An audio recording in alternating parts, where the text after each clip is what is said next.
Success is all about you, and you have to do it. In order to do that, I'm reading a book called The 5-Second Rule. Today, I'll be reading Chapter 10 of The 5-Second Rule. Let's begin. Chapter 10. Increase productivity. Nothing will work unless you do. Maya Angelou. Productivity can be boiled down to one word: focus.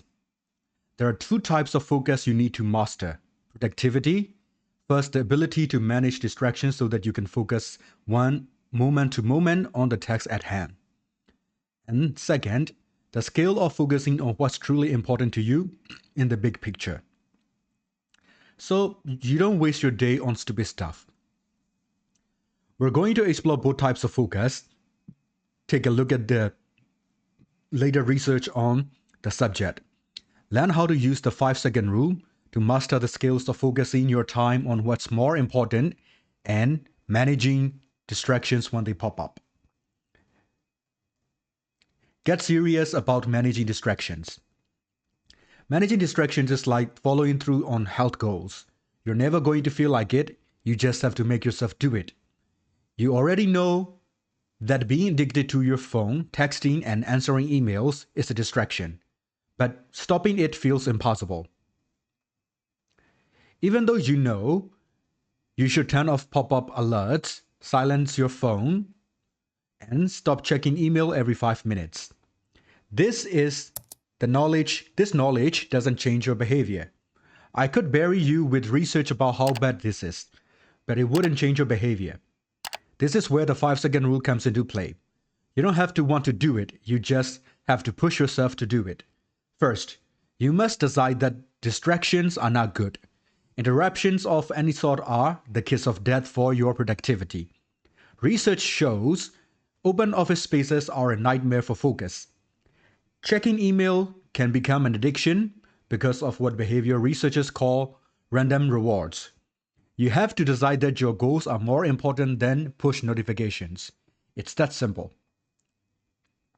Then you just remove them. I'm not claiming this is rocket science. I'm also not going to tell you that it's easy. But I promise you that if you use the 5-second rule, you'll actually do it. When you start to remove distractions and are able to focus on the moment-to-moment things that matter, you will have no idea how much it will help. As Karen wrote, Hendrik's Love, you have no idea how much you have helped me. No idea. Every single day from the bottom of my heart. Thank you. Recently, I was talking about this with high school age daughter Kendall. She loves social media, but would spend so much time on her phone that it was seriously distracting her from her schoolwork. Plus, it was making her feel insecure to constantly compare herself to the social media posts of celebrities and supermodels. Just like you and me, she knew that social media was making her less productive when she needed to focus on homework. Kendall decided that the best way to manage distraction of social media would be to get rid of the temptation, so she deleted photo sharing apps, Instagram, and VSCO from her phone. In her words, after deleting it, it dawned on me how unimportant the stuff is to my life. When these apps were on my phone, it was an involuntary action to click on it and look. Now that the apps are gone, I don't have the urge to look at it ever. And distractions are not only in the form of technology and social media. Sarah found that her clutter was a major distraction in her life and decided to take action.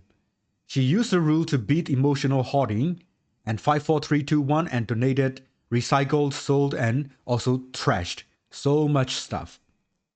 I'm using the 5-second rule to declutter my life. I'm an emotional hoarder and it was becoming problematic. So when I'm clearing through my junk, I make my choice in 5 seconds. And sure enough, it works. I donated, recycled, sold, and so also trashed a lot of things in the past few weeks. Now it feels amazing not to be bogged down by useless stuff.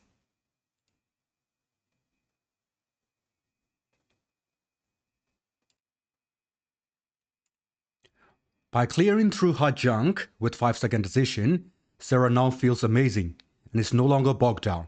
So if you find yourself getting distracted like Kendall was by social media or Sarah was by her surroundings, that's a huge moment of power. You just woke up and now it's time to shake up your environment.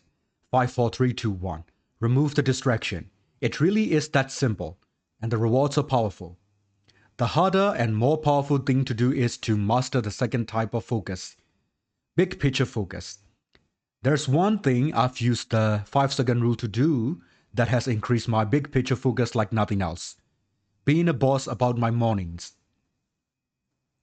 Own your mornings. Taking control of your mornings is a game changer for productivity. The way I did it was to create a morning routine. Lisa found after she implemented her own morning routine, she started to rule her days. All the things, etc. Okay, so I have become a little obsessed with Mel Robbins' life. I love her message and I'm practicing her rules. Getting up early, I hate that, but I want to love it. Eating breakfast, coffee, I don't eat it normally. Not touching my phone until after, clearing my mind, set intentions and rule my day.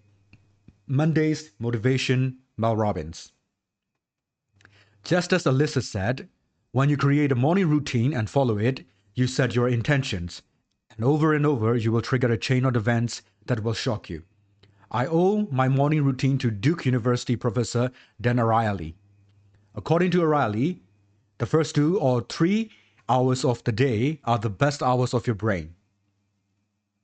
Once you fully wake up, so if you pop out of bed at 6 a.m., your peak thinking and productivity window is 6:30 a.m. to 9 a.m. and so on. If your household is anything like ours, it's chaos most mornings. Feeding the dog, getting breakfast ready, and guiding 3 school-ready kids out of the door can chew up more than an hour and get into your peak productivity window. That's why I had to get serious about my mornings, if I plan to be the boss of my day. And it started with getting up earlier so that I had time to focus on my big picture goals before the day hijacked me. Here's how I changed my routine to become a master at focusing on my priorities. My daily routine.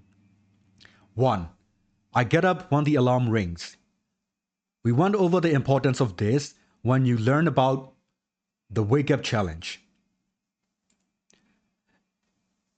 The alarm rings, I get up, the end. For peak productivity, you should never hit the snooze button.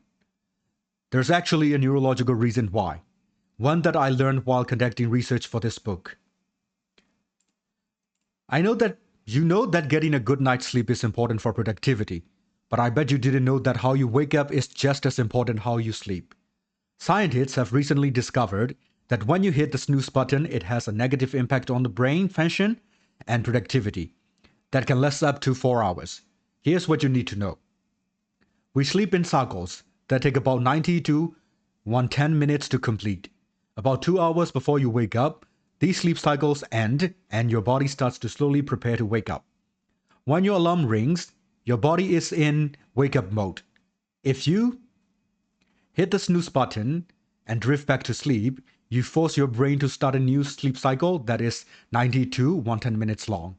When the snooze alarm goes off, 15 minutes later, the cortical region of your brain, which is the part of the brain responsible for decision making, attention, alertness, and self-control, is still in that sleep cycle.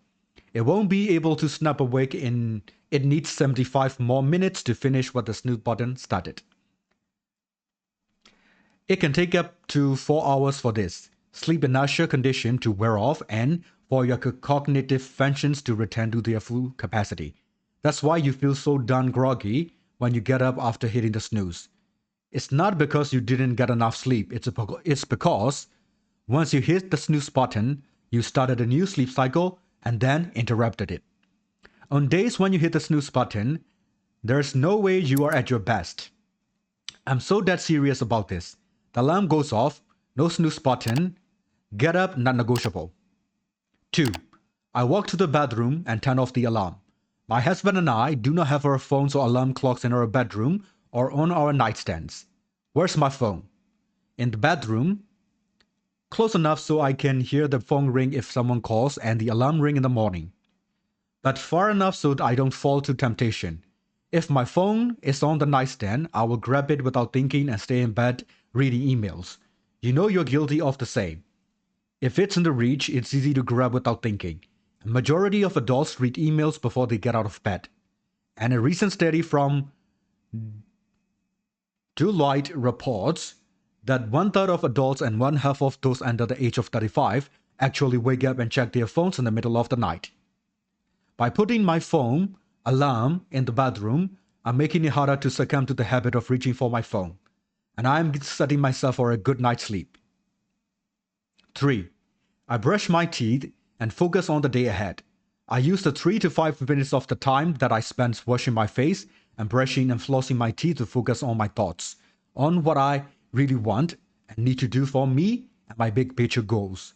This is not a to-do list. This is a must list. It's a moment when I consciously collect my thoughts and think of 1 or 2 things I might not feel like doing, but I must do today for my goals, dreams, and business growth.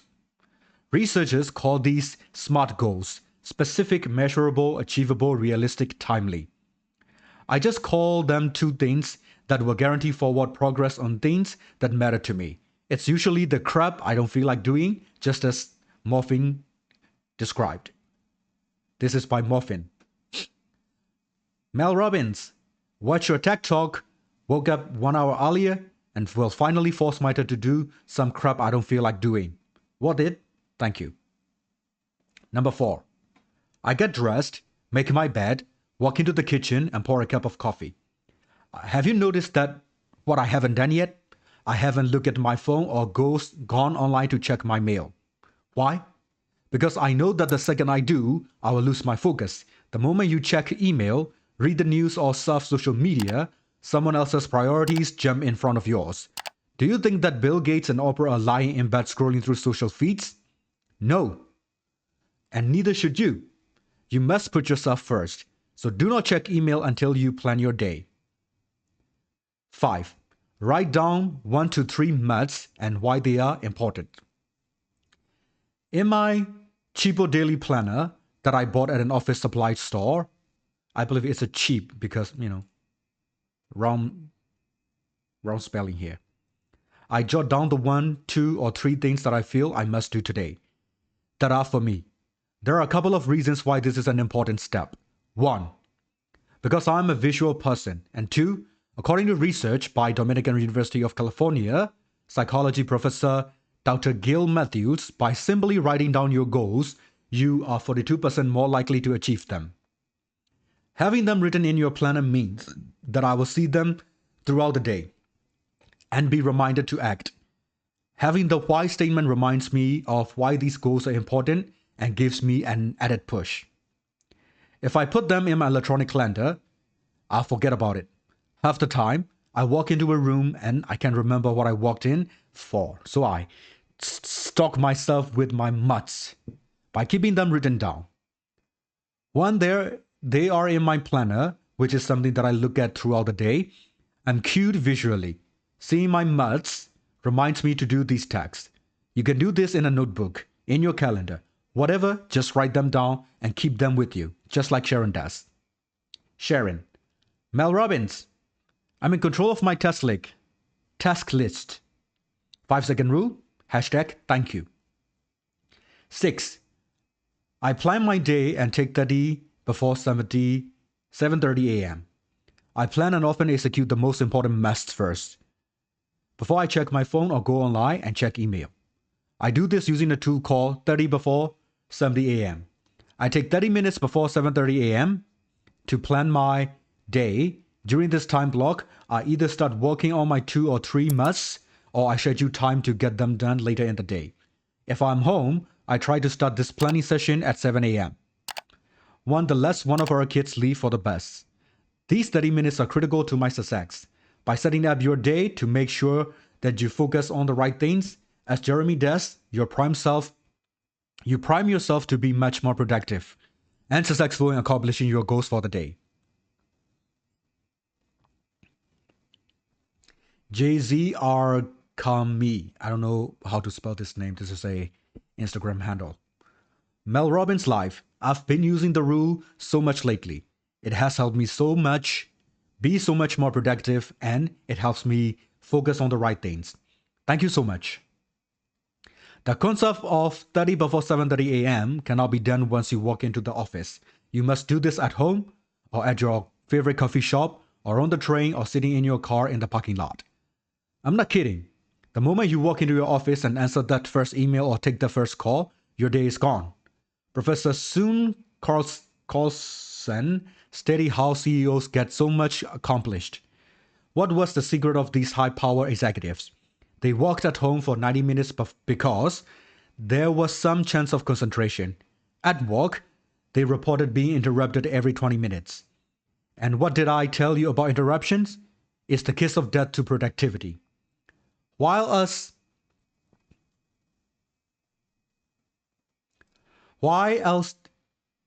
is it important to plan and do the most important stuff first thing? Remember, Dr. O'Reilly told us the first 2 to 3 hours of the day are the best hours for the brain to focus on the tasks or goals that advance your own personal or professional goals. Filling that time with unimportant stuff is stupid.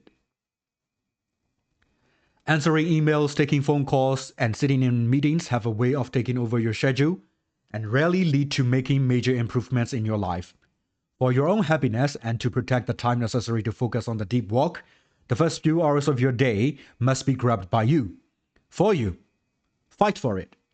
If you do your work on 2 things you consider important, you are making progress on projects that matter and are winning the long game. Waking up early and planning out your day has huge benefits. Just ask Mari.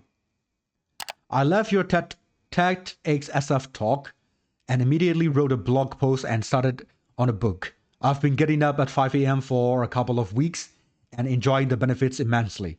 I've been writing a journal as a checklist to get my daily rituals done. The book will summarize the path I followed and the achievement that this brought over the course of a year. By jump-starting his mornings with early wake-ups, no snooze, checklists, and rituals, he has been able to take control, set his priorities straight, and find time to start working on a new book. I followed up a few weeks later, asking Mari how the morning rituals was going. Today is day 54 for me, getting up at before 5 a.m. and following a daily ritual. The 5-second rule gets my butt out of my bed and on the cool mornings and into my first thing workout. Mari. That's amazing, Mari. Day 54 of being a boss. Tony did the same and found his way back into the gym every morning at 5 a.m. Tony. Mel Robbins, since attending your 5 seconds training in MPLS about a month ago, I have forced my way back into the gym every morning at 5. I know it's hard to get up that early and get right into a workout, but when you 5, 4, 3, 2, 1 to find out the activation energy to beat those feelings of resistance, you not only set yourself up to be the boss of your day, but you also activate your greatest self. 7. I plan my quitting time. Here's something else I learned from the research. In addition to planning my day, I also plan the time I will stop working. That's right. Every day when I start my day, I determine what time I will stop working and hang out with my family. Having a deadline for stopping or redirecting those 2 things, it makes me more intentional with the time I have, and that makes me more productive. There is a principle called Parkinson's Law. Work expands to whatever time you give it to. So give your workday a deadline. A deadline is important for stamina and mental health.